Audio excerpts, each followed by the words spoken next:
Oi, pessoal, espero que estejam bem. Já ouviram falar sobre o uso de vetores em C++? Então chega mais que eu te conto. Fala, pessoal, tudo bem com vocês? Espero que sim. Neste vídeo aqui nós vamos falar um pouquinho sobre vetores em C++. Vamos lá. Então, inicialmente aqui eu trago uma situação problema, né? De acordo com o que vimos até o momento, como seria a aparência de um programa escrito em C capaz de guardar a idade de duas pessoas?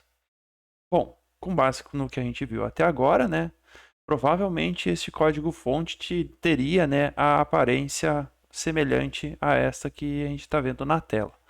Nós teríamos duas variáveis do tipo inteiro sendo declaradas, cout, cin para ler uma variável, né, cout novamente e cin para ler a segunda variável, e aí então encerraria o programa, por exemplo.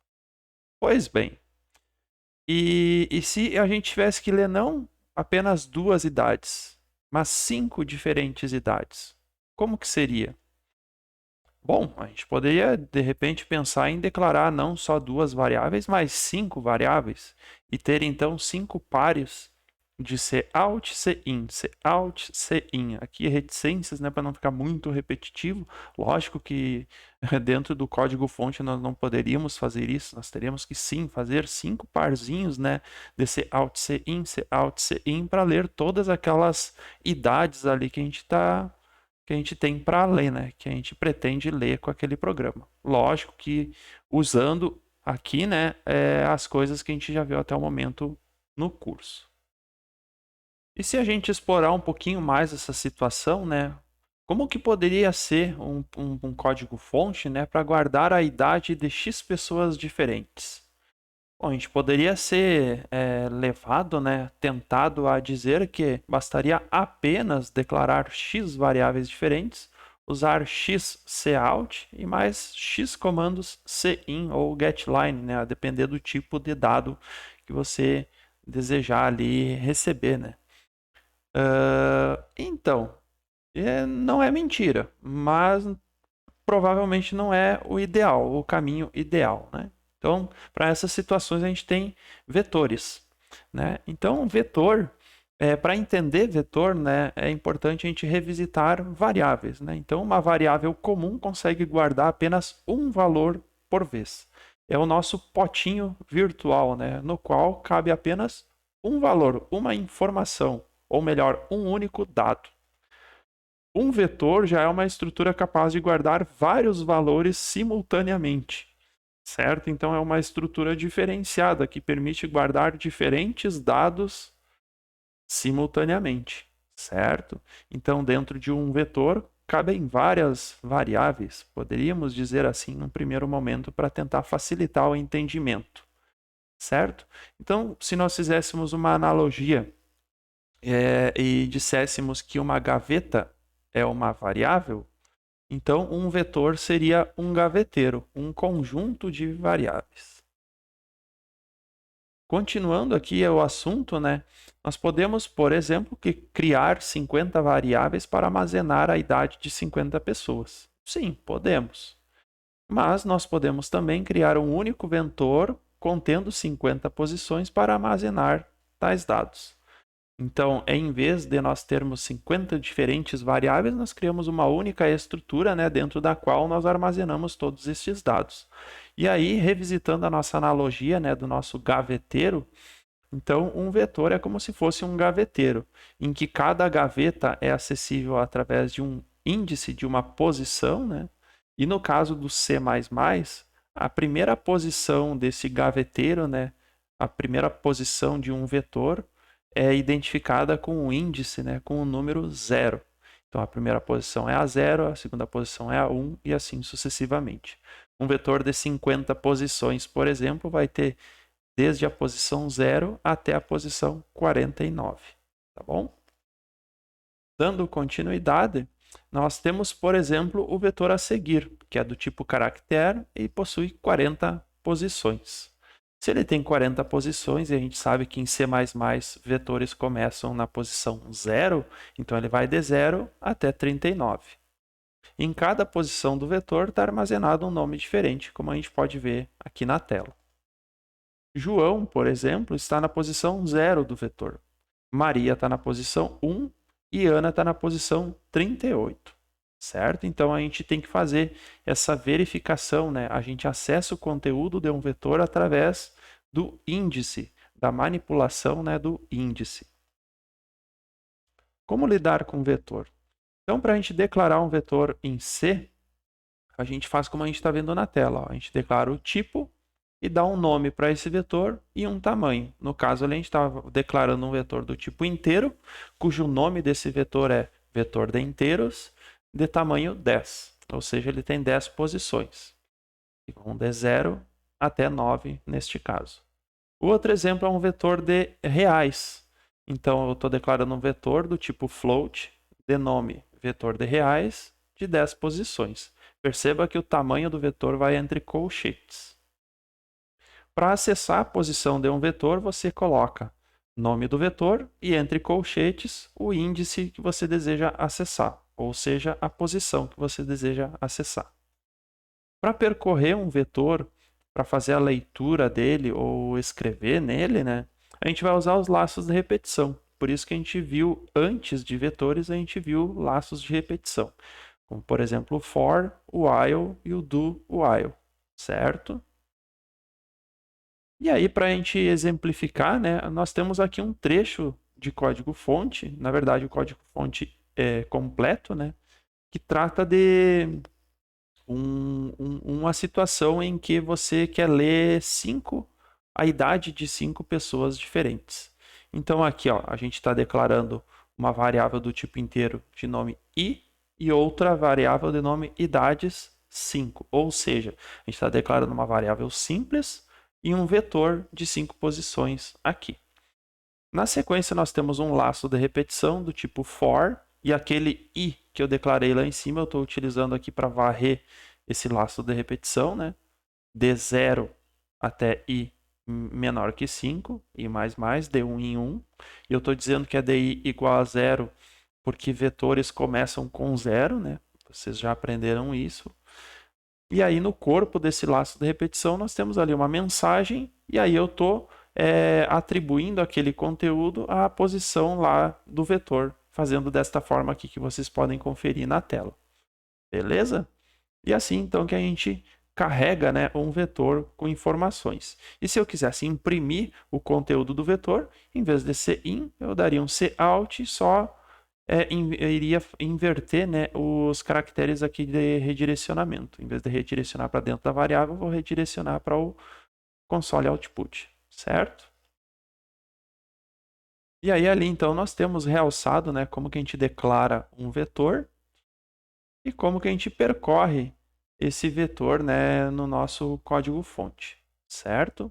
E ali também nós temos ali realçado, né, como que a gente vai acessar a posição, determinada posição de um vetor.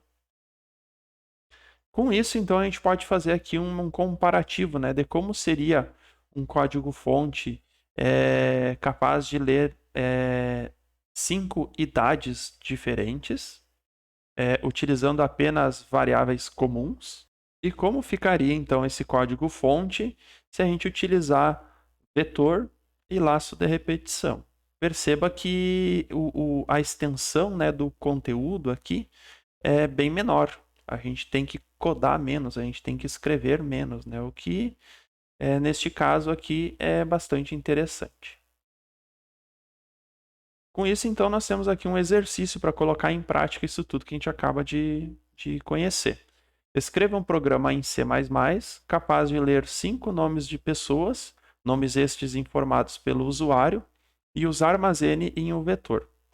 Após, o programa deverá imprimir os nomes um abaixo do outro e da seguinte forma. Aí nós temos aqui, então, a maneira com que a gente deve imprimir na tela, né, esses nomes aí armazenados em um vetor. Então, vamos dar uma olhadinha lá na IDE para ver como que a gente poderia fazer para resolver este exercício. Então, vou pedir aqui um arquivo fonte novo e vamos lá. A gente tem que ler o nome de 5 pessoas diferentes, né? E armazenar em um vetor. Então, já que eu vou trabalhar com vetor, eu vou precisar de um laço de repetição para percorrer este vetor. Então, vou declarar que é uma variável do tipo inteiro, de nome i, e aí eu vou usar um laço de repetição. For i igual a 0, i menor que 5 e mais. E aí, dentro desse laço de repetição, eu vou dar um cout com end L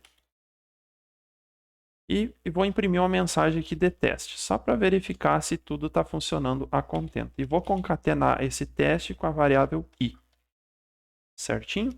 Vou salvar esse código fonte aqui.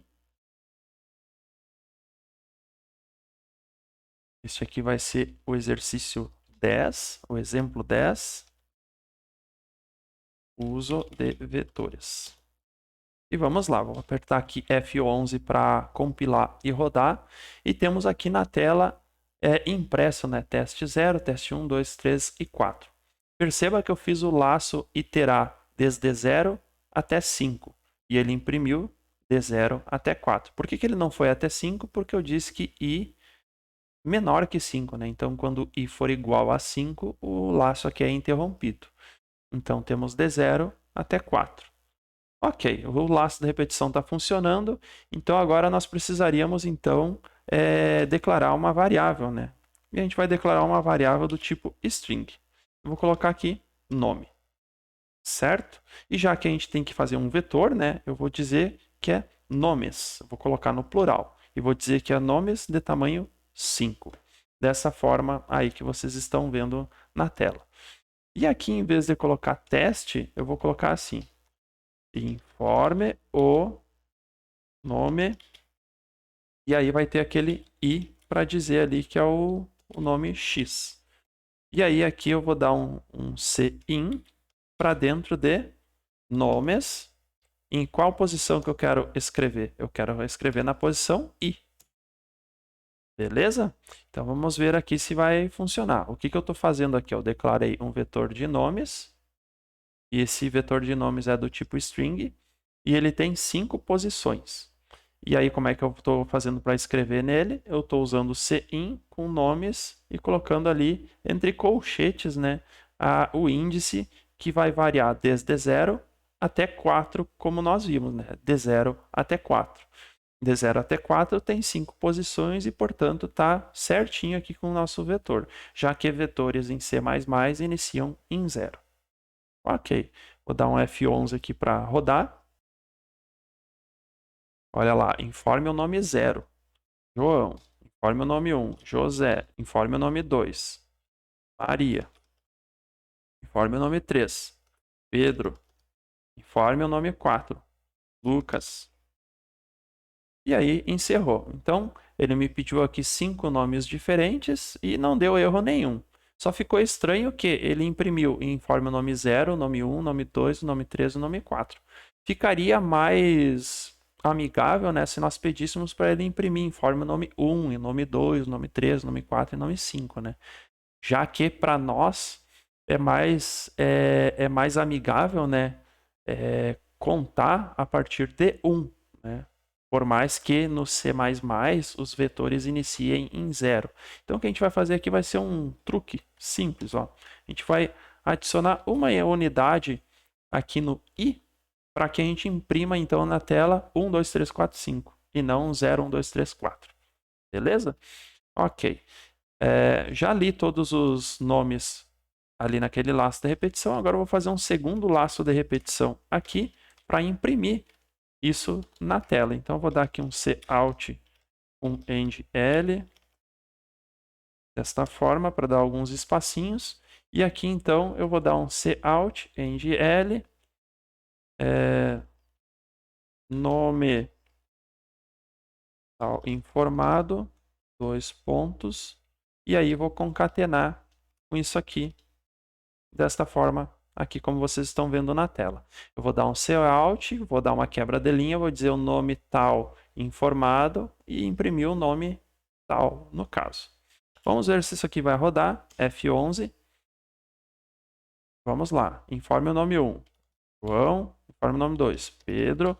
informe nome 3, José, informe nome 4, Maria, informe nome 5, Lucas, Enter, e temos lá, ó, nome 1 informado, João, Pedro, José, Maria e Lucas. Então, a gente conseguiu escrever, né, informar 5 nomes diferentes e a gente conseguiu imprimir todos esses nomes corretamente na tela. Significa que a gente conseguiu armazenar eles todos dentro de um vetor e depois a gente iterou, né, esse vetor para imprimir todos esses conteúdos na tela. E dessa forma, então, fica aí de uma maneira clara, né, para vocês como que a gente faz para carregar um vetor, como que a gente faz para escrever num vetor, para inserir conteúdos dentro de um vetor, né? E como que a gente faz para percorrer este vetor para, por exemplo, imprimir o conteúdo dele na tela, certinho? Para declarar, vocês viram que é simples, basta você declarar ele como se fosse qualquer variável, só que, neste caso de vetor, né, você define aqui entre colchetes o tamanho do vetor, quantas posições ele deverá ter, certinho? Então, espero que com esse vídeo tenha ficado claro para vocês como trabalhar com vetores. Obrigado por quem assistiu esse vídeo até aqui e até a próxima.